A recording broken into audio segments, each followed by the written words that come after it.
কপালে শোয়াও কাবিটা কপালে শোয়াও খোল তোলো পেটে দাও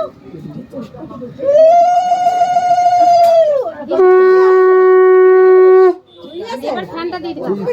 এবার চামচে করে চাওয়ালে মিষ্টি দিয়ে চামচ দিয়ে ওই চামচ দিয়ে আরে ভাত